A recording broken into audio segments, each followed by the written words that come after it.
I'm Julie Ward. I'm a Labour MEP for the North West of England. I'm a new voice in Parliament, and I hope that I'll be a very new and strong voice for the Free Iran movement.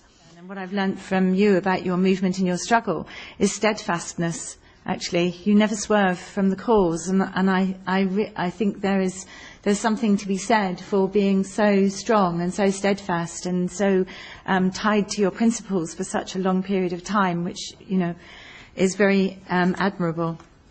And for me, I'm a human rights activist, but I'm also a cultural activist. I'm a writer, a poet, a theatre worker. So learning about the Iranian culture and the Iranian people and your movement has also showed me how fundamentally important culture is. And so, when I see that that's being oppressed, repressed, when I see that free speech, when I'm reading about the journalists, I've worked in journalism too. So for me, that on many, many issues, this is a really, really powerful, struggle, actually. So that was a great privilege for me to be there in Geneva, but also then to go to Paris, where I met Tony, and Jude came with me as well, and to be able to speak at a huge international gathering, where I think then I realised the bravery of people who speak out, and the bravery often of people coming together across lots of political divides, even to where a common concern like this just needs to be addressed in a really important way.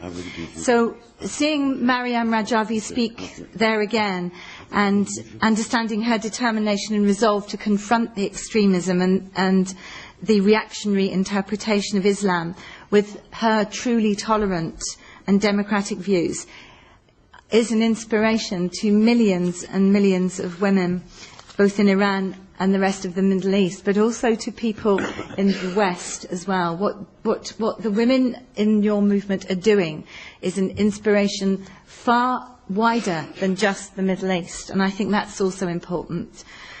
So I believe that we can play a really important role as MEPs, speaking out so that the people in Iran know they've not been forgotten about. People are still concerned to promote their cause.